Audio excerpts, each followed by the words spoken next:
ಅಧ್ಯಕ್ಷರಾಗಿದ್ದೀನಿ. ಇದುವರೆಗೂ ನಾವು ಯಾವುದೇ ಲೀಗಲ್ ಆಗಿ ಯಾವುದು ಮಾಡಬಾರ್ದು, ಒಳ್ಳೆ ರೀತಿ ನಡ್ಕೋಬೇಕು ಅಂತ ಅಧ್ಯಕ್ಷರಾಗಿ ನಾನು 1.5 ವರ್ಷ ಆಯಿತು. ಈಗ ನಮ್ಮ ಗ್ರಾಮ ಪಂಚಾಯತಿ PDO ಆದಂಥ ಅನಿತಾ ರಾಜೇಶ್ವರಿ ಅವರು ಏನು ಮಾಡಿದ್ದಾರೆ ಅಂದರೆ, ನಾವೆಲ್ಲ ಸಭೆಯಲ್ಲಿ ನಿರ್ಣಯ ಮಾಡಿದ್ವಿ, ಸ್ಥಳ ಪರಿಶೀಲನೆ ಮಾಡೋಣ, ವಾಟರ್ ಟ್ಯಾಂಕ್ ಇದೆಯಾ, ಅಲ್ಲಿ ಜನಗಳಿಗೆ ಸೌಕರ್ಯ ಇದೆಯಾ, ನಮಗೆ ಪಂಚಾಯತಿಗೆ ಏನೇನು ಲೀಗಲಾಗಿ ಕೊಡಬೇಕು ಅದೆಲ್ಲ ಕೊಟ್ಟಿದ್ದಾರೆ ಅಂತ.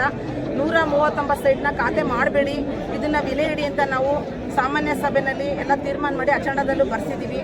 ಅದೆಲ್ಲ ಪ್ರೂಫು ಇದೆ. ಹಂಗೆ ಬರ್ಸಿದ್ರು ಕೂಡ ಅವರು ನನಗೆ ಪ್ರೆಸರ್ ಇದ್ದು ನಾನು ಮಾಡಿದೆ, ನೀವೇನು ಮಾಡಬೇಕು ನೀವು ಮಾಡ್ಕೊಳ್ಳಿ, ನಾನು ಮಾಡಿದ್ದೀನಿ ಅಂತ ನಮ್ಗೆ ವಾದ ಮಾಡಿ 139 ಸೈಟನ್ನು ಖಾತೆ ಮಾಡಿದ್ದಾರೆ. ಅದನ್ನು ಈ ಕೂಡಲೇ ರದ್ದುಪಡಿಸಬೇಕು ಅಂತ ನಾವು ಹೋರಾಟ ಮಾಡ್ತಾ ಇದ್ದೀವಿ. ಅದರಲ್ಲೂ ನಮ್ಮ PDOನಂತೂ ನಾವು ಸಸ್ಪೆಂಡ್ ಮಾಡಿಸ್ಲೇಬೇಕು. ಯಾಕೆಂದರೆ ನಮ್ಮ ಸಾಮಾನ್ಯ ಸಭೆಗೆ ನಮ್ಗೆ ಯಾರಿಗೂ ಬೆಲೆ ಕೊಟ್ಟಿಲ್ಲ. ನಾವಿರೋದೇ 8 ಮೆಂಬರು. ಒಬ್ಬ ಮೆಂಬರ್ ಅವ್ರ ಜೊತೆ ಇದ್ದಾರೆ ಅಂತ ಈ ಥರ ಕೆಲಸ ಮಾಡಬಾರ್ದು.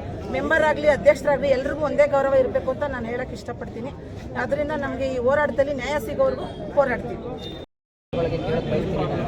ಏನಿಲ್ಲ, ಡೀಸೆಂಟ್ ಆನ್ ಮೀನ್ಸ್ ಏನು ಅಂತ ನನಗೆ ಗೊತ್ತಿಲ್ಲ. ಇನ್ನು ಓಲಿ ನನಗೆ ಅಲ್ಲ, ಎಷ್ಟೋ ಜನ ಪಂಚಾಯತಿ ಮೆಂಬರ್ಗಳು ಆಗಿ ಬಂದಿರ್ತಾರೆ ಹಳ್ಳಿ ಸೈಡು.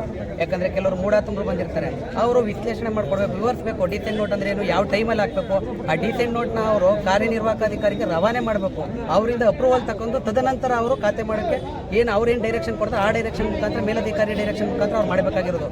ಅವರು ಇದನ್ನೆಲ್ಲ ಬದಿ ಗೊತ್ತು ಇಲ್ಲೀಗಲ್ ಆಗಿ ಯಾವುದೋ ಒಂದು ಅವರ ವೈಯಕ್ತಿಕ ಹಿತಾಸಕ್ತಿಗೋಸ್ಕರ ಅವರು ಅಧಿಕಾರನ ದುರ್ಬಳಕೆ ಮಾಡ್ಕೊಂಡು ಗೋಪಾಲ್ಪುರ ಗ್ರಾಮ ಪಂಚಾಯತಿಲಂತೂ ಏಕಪಕ್ಷೀಯವಾಗಿ ವರ್ತನೆ ಮಾಡ್ತಾ ಇದ್ದಾರೆ.